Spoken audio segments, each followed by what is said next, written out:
This is your unit. Itetest natin, sir, before natin i-ship.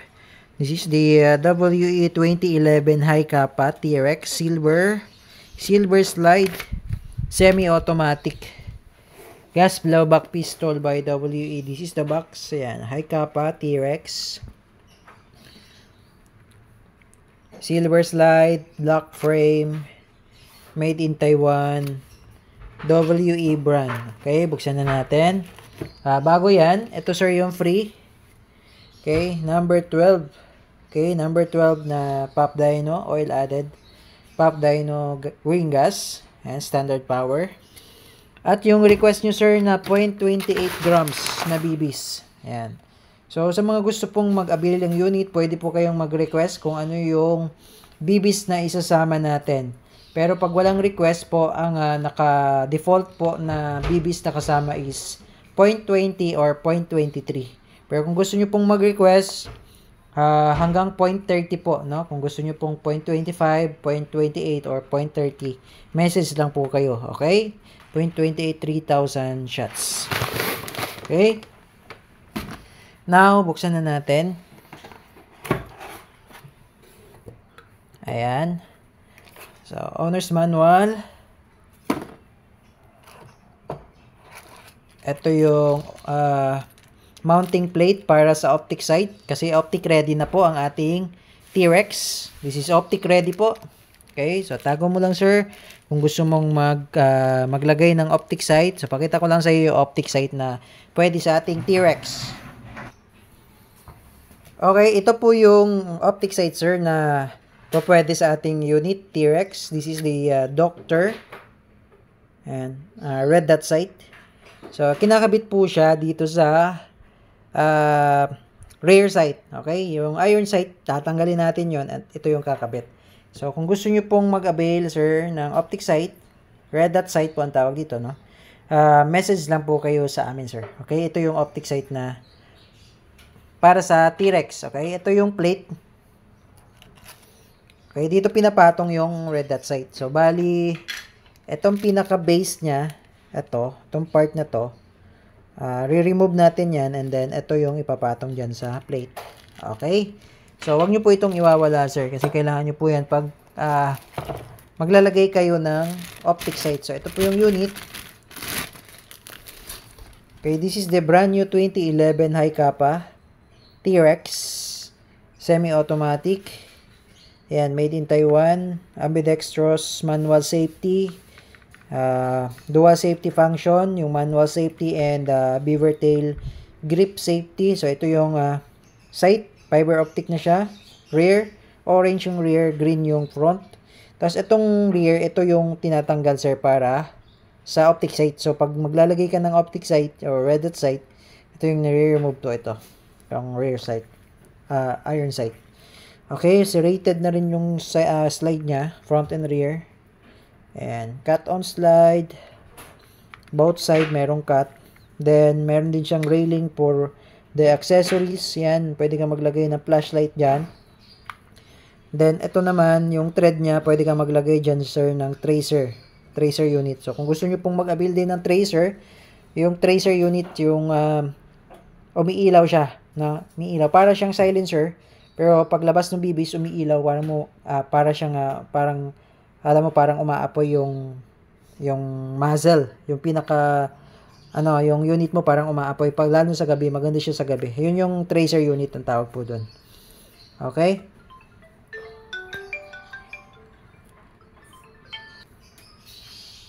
Okay, so proceed tayo. Etong magazine sir is 30 rounder po ito. Yung capacity po nito sir ay 30 rounds. Okay? So this is 30 plus 1. Kasi isa doon sa chamber. Okay, 30 plus 1. Pero ang advice ko lang sir, no, especially sa mga airsoft, yung mga spring kasi niyan, malalambot lang. Hindi katulad ng mga spring ng mga real steel, talagang matitigas yung spring. But this one, kasi sa mga airsoft, malalambot lang yan. So, pag sinagad mo yan, palaging sagad sa 30, tapos binabad mo yung bala, no? I mean, hindi mo siya ginagamit, lalagyan mo siya ng bala, tapos babad, no? Hindi mo siya ginagamit, nakastock lang. Ando lang yung bala. So, katagalan, yung spring na yan, lumalambot yan, sir. Kaya lumalambot po yan. So, mas maganda pag hindi mo siya gagamitin, huwag mong lagyan ng bala. Pero lagyan mo ng gas. Okay? Kasi yung gas para sa o-ring naman yun. Okay? Ngayon, kung gagamitin mo naman, sir, mas maganda kung half lang. Half lang yung bala. So, kung 30, mas maganda kung 15 lang or 12, yung mga ganun lang, sir. Para yung spring mo, hindi siya compressed, no? Hindi siya compressed. So, maganda yon kung hindi compressed, in the long run, hindi siya agad lalambot. Okay? So, may factor kasi pag malambot yung spring, pwedeng hindi na mag-open chamber. No? Pwedeng ganun kasi hindi niya na itutulak yung bibis paakyat. Yung follower niya, hindi niya na kayang itulak yung slide release doon sa unit natin. Okay? So, ganito naman, sir. Ito naman, nalalagyan din siya ng recoil buffer, no? Kung alam niyo yung recoil buffer, no? Nalalagyan din siya doon sa may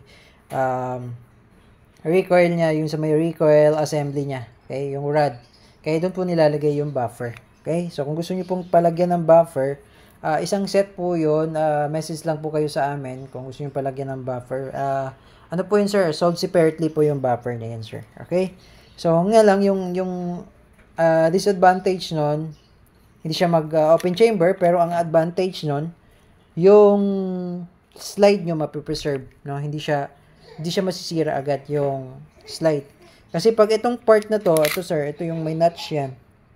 Yan. Yung part na yan, sir, yan yung napupudpod, no? So, halimbawa, nag-open chamber siya, no? So, yung ganyan, di ba, nag-open chamber siya, no? So, yan, i-explain ko rin, sir, para maingatan natin yung ating slide na hindi mapudpod, no? Etong part na to, sir, yan, wala kasing spring to, eh. Yung 2011, walang spring yung slide stop, slide release, hindi katulad sa mga Glock na meron. So, pag hinatak mo to, yan, hindi siya bababa, di ba? Kasi wala siyang spring. Ngayon, ang gagawin ng iba, ganito po, ganyan. Yan, pag ganyan. So, pag, di ba, pag wala na siyang bala, naglalak siyang ganyan. So, ang gagawin po, ganito. Yan. So, katagalan, itong part na to, sir, ito. Yan, yung part na yan, at yung dito na part, yung sa may notch, yan, yung may, kung saan sila may point of contact.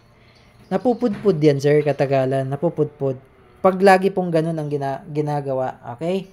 Ngayon, ang technique dyan, ang tip dyan, para hindi siya mapudpud, ganito, sir.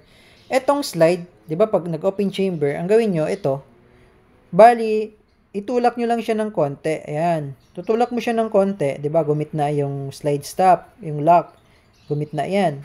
So, nasa gitna siya, no? Pag itutulak mo siya, ganyan, no? Kumbaga, wala silang contact. Then, tsaka mo siya ibababa. Yan. Then, tsaka mo siya bibitawan. Okay, so, wala silang contact, di ba? Kaysa ganito lang, bababa mo lang siya direkta.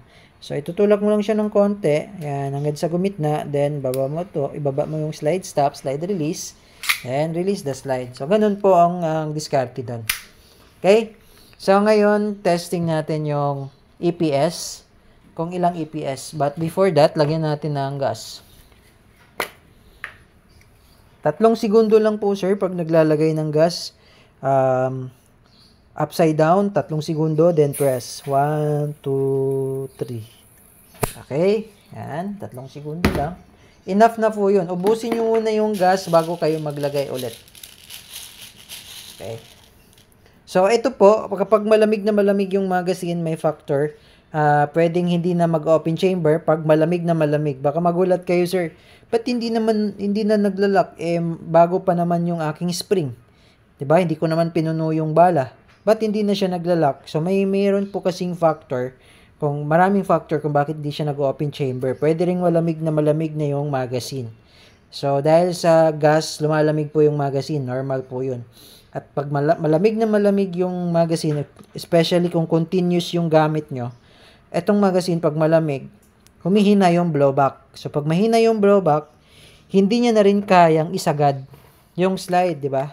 Dahil sa blowback housing, yun yung nagpapabalik ng slide. Di ba? Ganyan, nagpapabalik.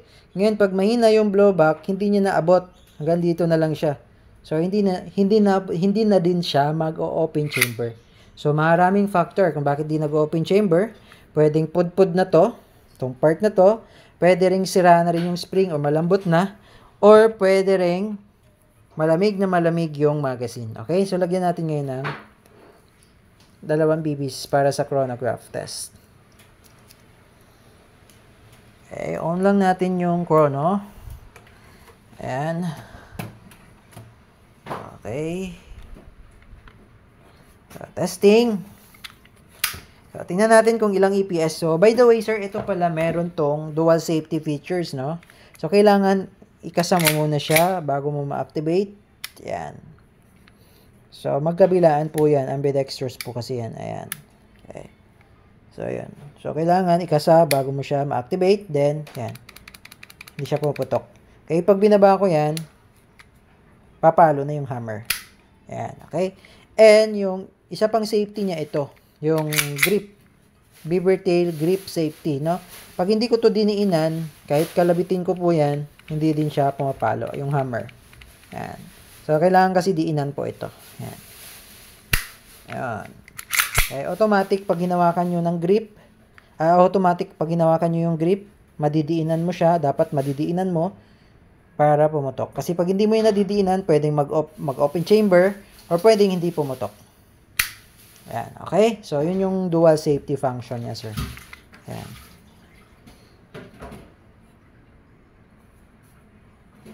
Okay, now proceed tayo sa chronograph testing. Tingnan natin kung ilang EPS. Okay, firing 356.2. Okay, yan. Pakita lang natin sa screen. 356.2 EPS. Okay, isa pa.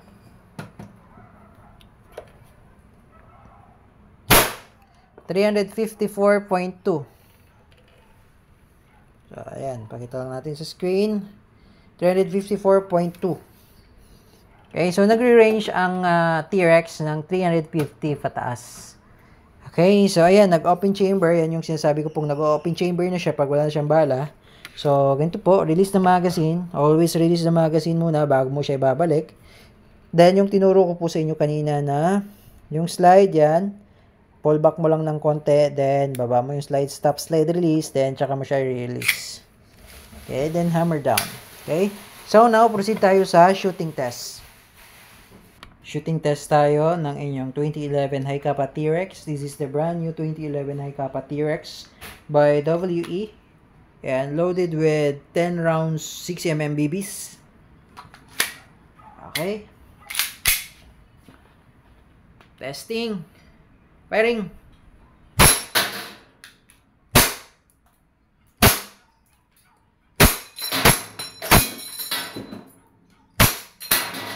Okay, ubusin na natin yung bala para mag-open chamber. Ayan. Okay, open chamber, release the magazine by pressing the mag release. Yan.